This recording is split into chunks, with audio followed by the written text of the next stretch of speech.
All right, probability rules and independence. So what we're going to do today is take a look at some probability rules. Then some of these we already know.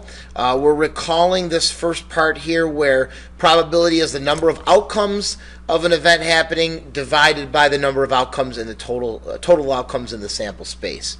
All right, so we already know how to find probability. So for example, if you're rolling a die and it's a six-sided die and you want a probability of rolling a 2, all right, there's 1, 2, so it's 1 out of 6, and that's not going to write for me today. All right, so that would be 1 out of 6. 1 out of 6, right? That's what this means right here. Number of outcomes, number of times that 2 occurs, and then the number of outcomes in the sample space is 6. All right, so the addition rule we talked about, we've done this before, where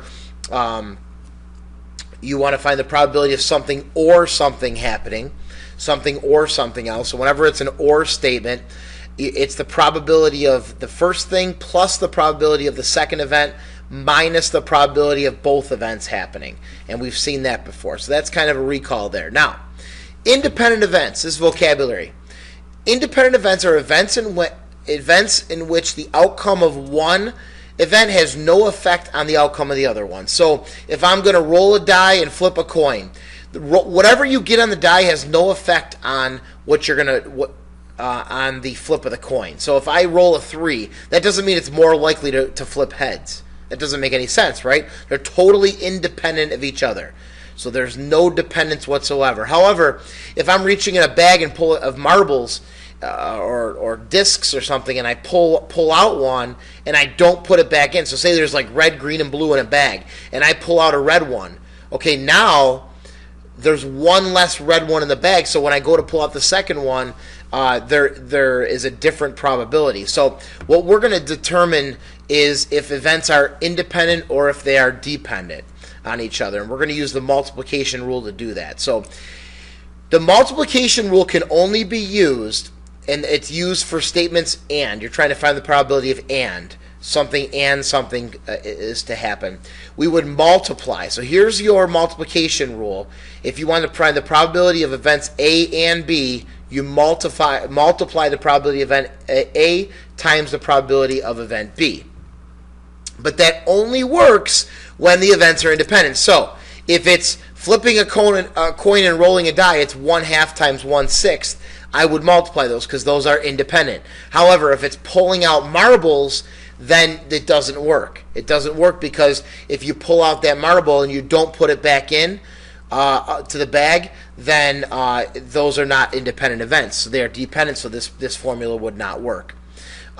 So what we're going to do, and the last thing before we go on to some examples here, is the complement rule. To find the probability that an event does not happen, we subtract the probability of event happening from 1. So if the probability of something happening is 1 out of 6, okay, if the probability of event happening is 1 out of 6, the probability of it not happening, okay, so the probability of A is 1/6, and the probability of not A, okay, not A, is 5 out of 6, right? It's the leftover.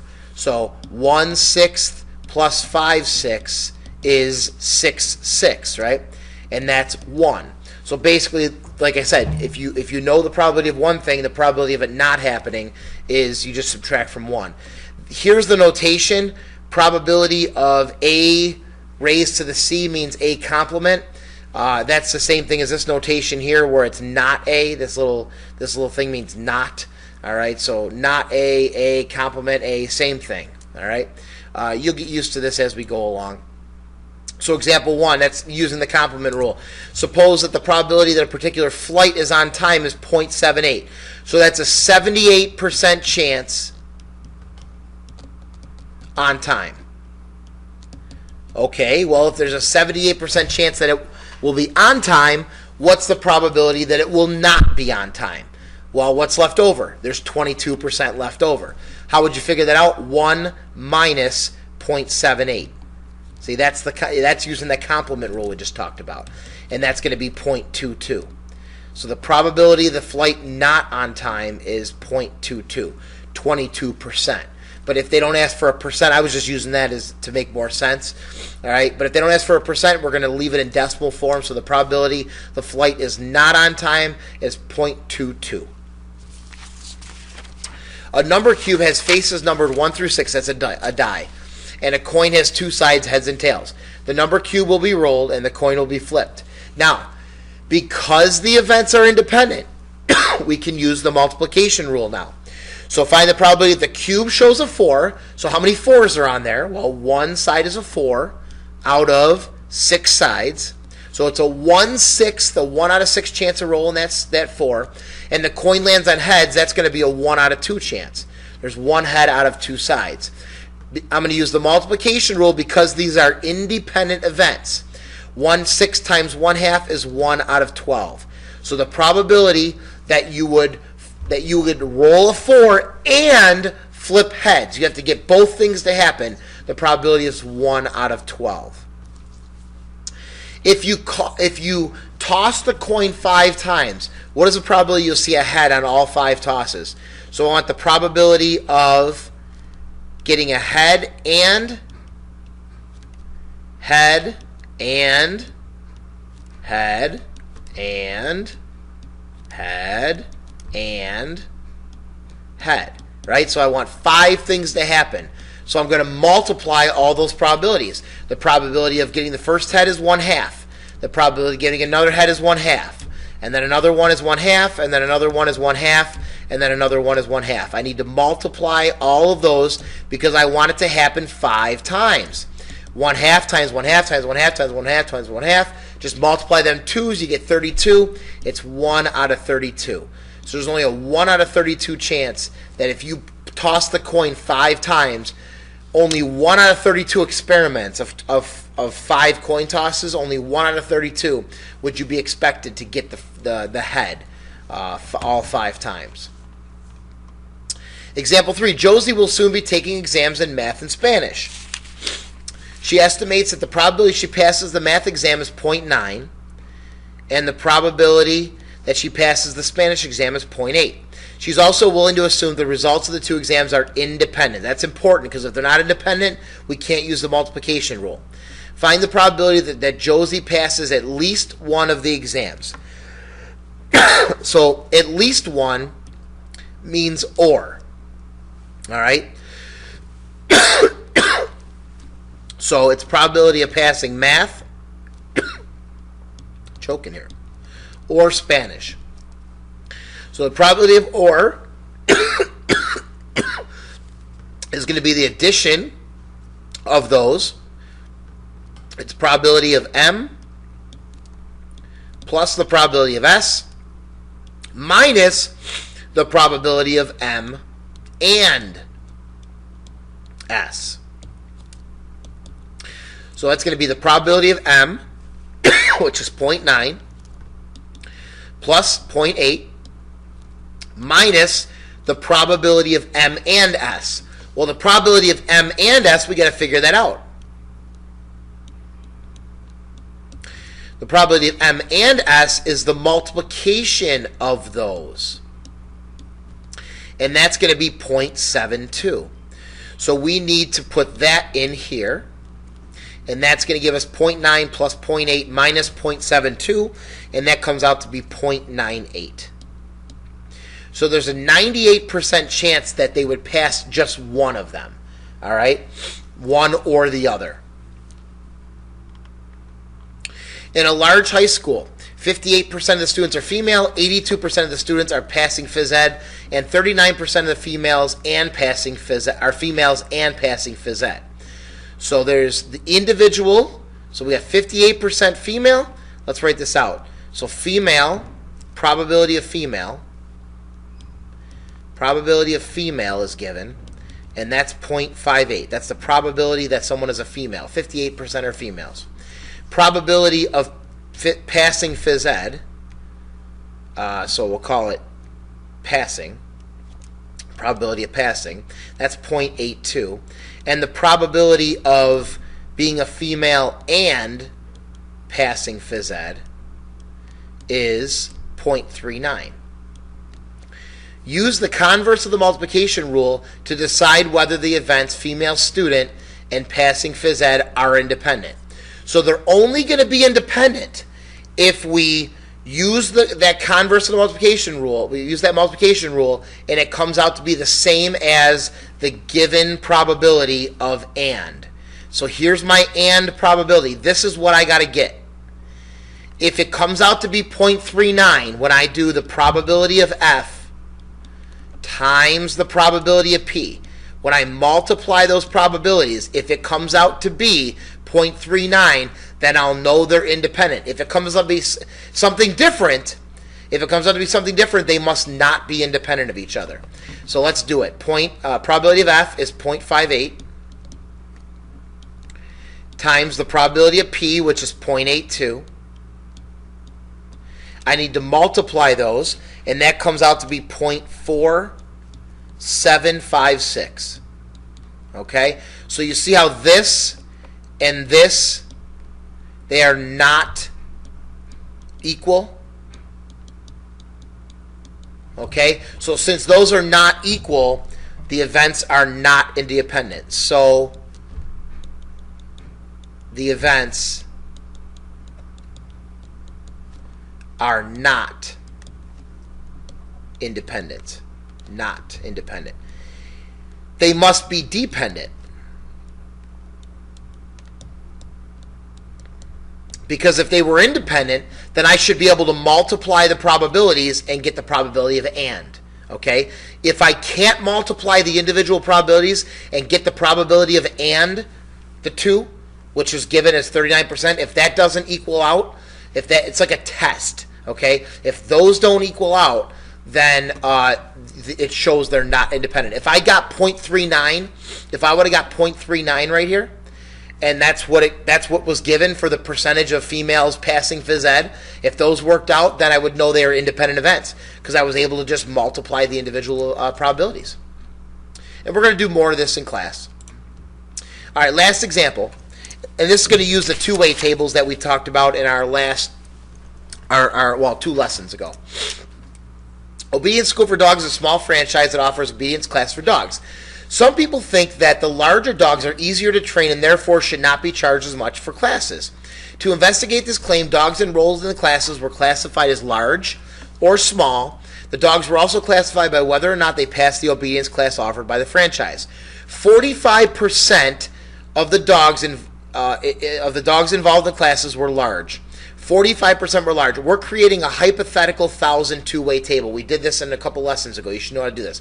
So all the percentages are going to be converted to out of 1,000. So 45% of 1,000 is 450.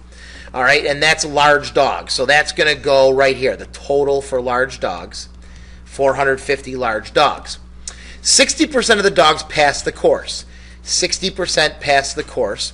So pass the course, the total that passed the course is 60%, so that's going to be 600 out of 1,000. Records indicate that 40% were small and passed the course. So small and passed the course, that's the cell right here, and that's 40%, so that's going to be 400. Small and passed the course. See how that works? It's got to be the cell where those two meet up.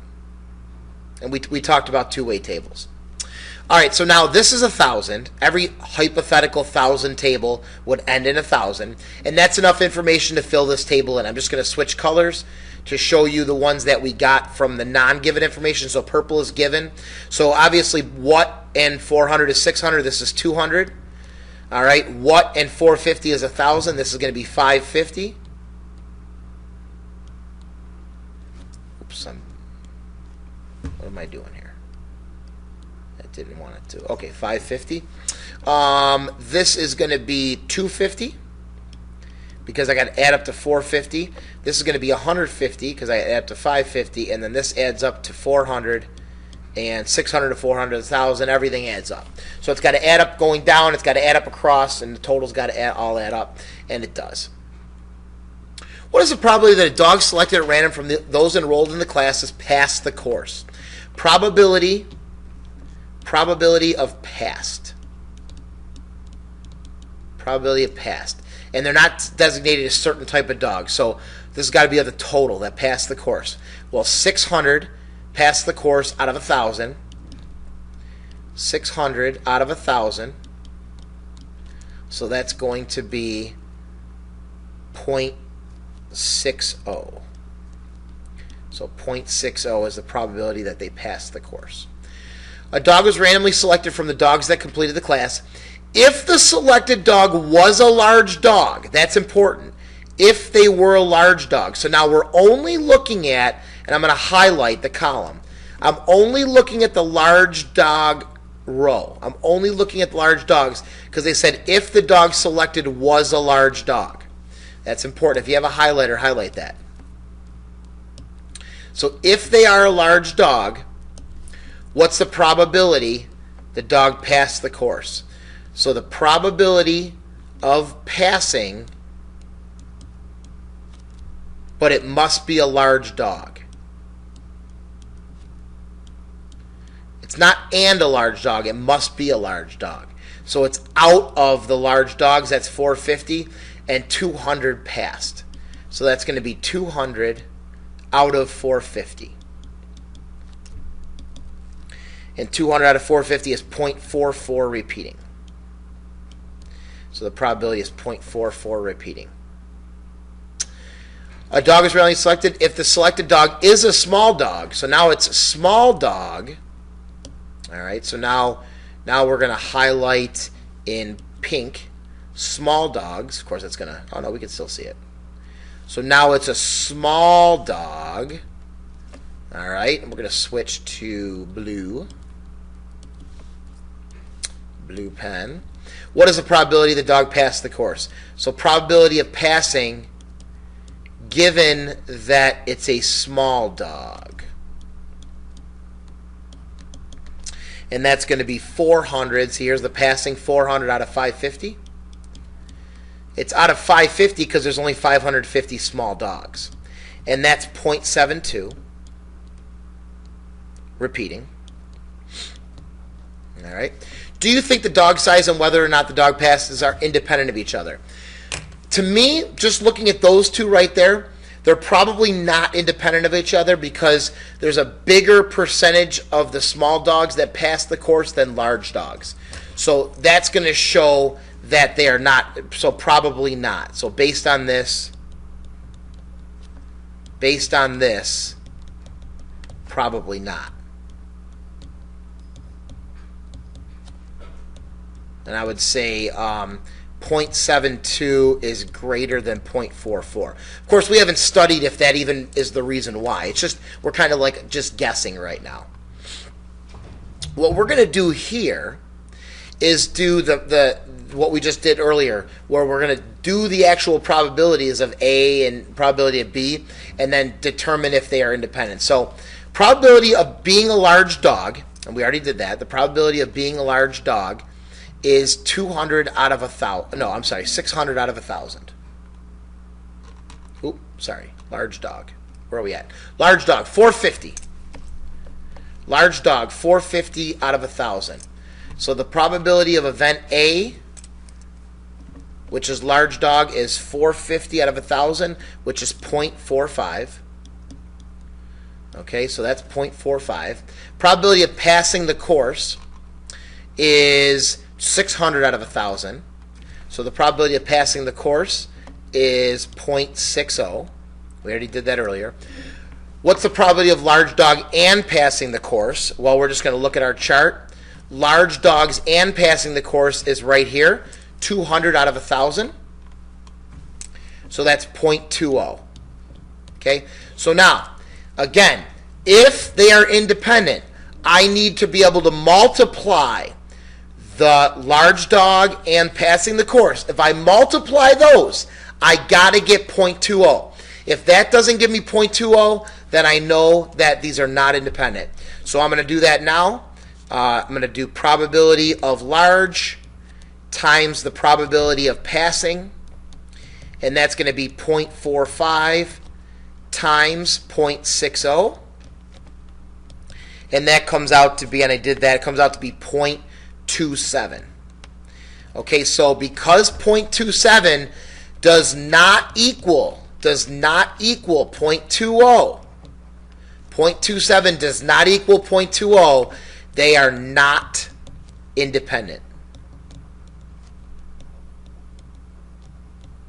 Again, if they were independent, it should come out to be 0.20.